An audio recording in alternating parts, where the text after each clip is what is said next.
मुझे अभी भी आशा है कि जो उन्होंने कांग्रेस ने मुझसे वादा किया था कि आखिरी के 2 दिन तक हम इंतज़ार करेंगे इस्तीफा स्वीकार होने का, तो वो अपने वादे को निभाएगी और उस वचन को पूरा करेगी।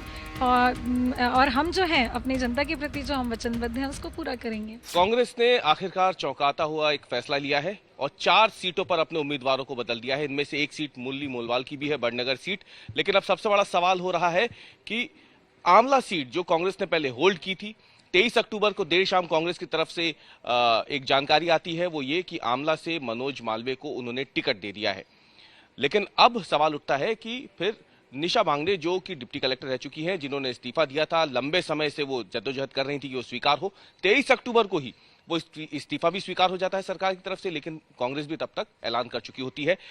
आज जब सूची जारी हुई है 4 बदले हुए उम्मीदवारों की, तो फिर सवाल उठ रहा है कि क्या निशा बांगड़े का नाम उसमें आएगा, क्या आंवला सीट भी कांग्रेस बदलेगी। लेकिन इस पर बात करने के लिए इस वक्त हमारे साथ मौजूद है खुद निशा बांगड़े जी। निशा जी, आप सबसे पहला सवाल बिल्कुल शुद्ध रूप से, कोई घुमा फिरा करके नहीं, आपको हैरानी हुई आज की लिस्ट देख करके? क्योंकि अगर बदलना था तो आंवला सीट भी थी, 4 उम्मीदवार बदल दिए, अभी भी ये होल्ड पे क्यों? देखिए, कमलनाथ जी से अभी मेरी डायरेक्ट बात हुई नहीं है, सुरजेवाला जी से बात हुई है। तो उन्होंने बोला है कि हम शीर्ष नेतृत्व से बात कर रहे हैं। कमलनाथ जी क्योंकि भोपाल में नहीं है, तो छिंदवाड़ा में जो हमारे समर्थक है वो पहुंच रहे हैं, निकल चुके हैं। और कमलनाथ जी से टाइम मिलता है तो मैं भी उनसे जाकर के बात करूंगी। तो चूंकि बात नहीं हुई है तो इसमें हैरानी वाली बात नहीं है।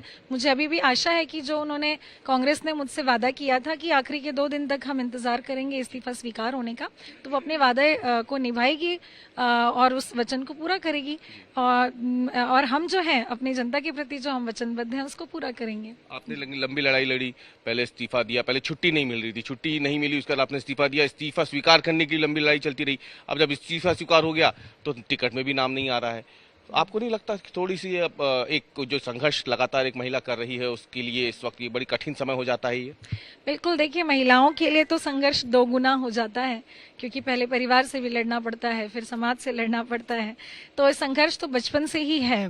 गांव में पैदा हुई, उसके बाद पढ़ लिख के इंजीनियरिंग करने के बाद एमएनसी में जॉब किया, उसके बाद डीएसपी फिर डिप्टी कलेक्टर, और अब डिप्टी कलेक्टर को छोड़ने के लिए इतनी कवायद करनी पड़ी सिर्फ इसीलिए कि हमारा उद्देश्य है कि हम संविधान को मूल रूप से स्थापित करने में अपना योगदान दे सके। तो संघर्ष तो हमने बचपन से किया है, आज भी करना पड़ रहा है और आगे भी करना पड़ेगा। ये संघर्ष का मैदान हम छोड़ेंगे नहीं, योद्धा हैं, हमेशा लड़ेंगे।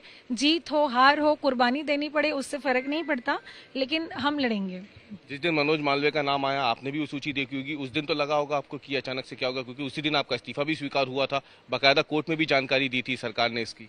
ये सूची एक दिन पहले आई है, नाम की, आंवला की सीट के डिक्लेरेशन की एक दिन पहले आई है और इस्तीफा दूसरे दिन स्वीकार हुआ है।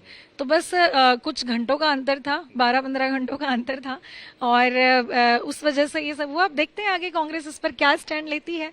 मैं तो यही चाहूंगी कि पिछले 4 महीनों से उन्होंने मुझे कहा कि हम आपके संघर्ष के साथ हैं और जो भाजपा है दलित और महिला विरोधी है, तो आज अब गेंद उनके पाले में है, वो बताएं कि वो कितनी पक्षधर है महिला की और दलितों की। क्या लगता है आपको, आपको मौका मिलेगा कांग्रेस से, और अगर नहीं मिलता है तो फिर निशा बांगड़े जी का अगला कदम क्या होगा?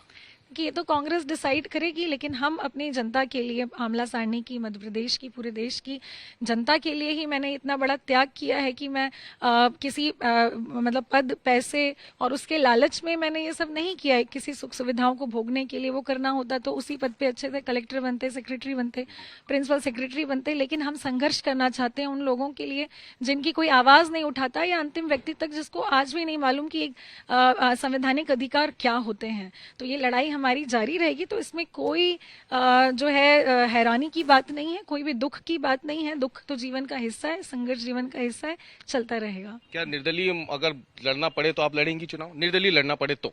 जनता का जो आदेश होगा, कांग्रेस अगर टिकट बदलती है तो ठीक है। जनता अगर बोलेगी कि आपको निर्दलीय लड़ना है, आपको किसी और पार्टी से लड़ना है, तो हम उसके लिए तैयार हैं। जनता का जो फैसला होगा, उसके बाद जो परिणाम होगा, हम उसके लिए तैयार हैं। एक आखिरी सवाल बस, आंवला सीट से ही आप आती भी हैं, वहाँ की आप रहने वाली भी हैं। मनोज मालवीय उम्मीदवार हैं, पिछली बार भी मनोज मालवीय ही उसी सीट से उम्मीदवार थे कांग्रेस के। आपको लगता है कि वो कांग्रेस के लिए मजबूती से वहाँ पे दावेदारी कर पाएंगे, कांग्रेस की वहाँ पे पक्ष रख पाएंगे विधानसभा सीट से? देखिए, पिछली बार भी वो 19,000 से ज़्यादा वोटों से हारे थे, तो मुझे नहीं लगता कि उनकी दावेदारी मजबूत है, क्योंकि सब उनको जानते हैं अच्छी तरीके से कि उनकी कार्य करने की शैली क्या है। तो मैं किसी व्यक्ति विशेष के बारे में कुछ नहीं कहना चाहती, लेकिन मुझे लगता है कि जनता उनके साथ नहीं है और कांग्रेस को इस पर विचार करना चाहिए। आप कब मुलाकात कर रही है फिर कमलनाथ जी से या किसी आज ही सीट मैं निकल रही हूँ, बस हमारे लोग वहाँ पहुँचने वाले होंगे, मैं भी यहाँ से निकलती हूँ। बहुत बहुत धन्यवाद हमसे बात करने की। तो ये थी निशा बांगले जी, जिन्होंने एमपी तक से खास बातचीत की और साफ कर दिया है कि फिलहाल तो वो इंतजार कर रही हैं। कांग्रेस यदि टिकट बदलती है, मनोज मालवीय के नाम पे इनका नाम सामने रखती है, तो जाहिर सी बात है ये कांग्रेस की टिकट पे चुनाव लड़ेंगी। अगर ऐसा नहीं होता है तो फिर इलाके की जनता जो चाहेगी, निशा बांगले के जो समर्थक हैं, जो तमाम मुश्किलात के बावजूद उनके साथ लगातार पहले दिन से जुड़े हुए हैं, अगर वो चाहेंगे कि निर्दलीय चुनाव लड़ना पड़े तो फिर निर्दलीय चुनाव लड़ने से भी ये पीछे नहीं हटेंगी। कैमरामैन अमरीश के साथ अवीश पाल सिंह।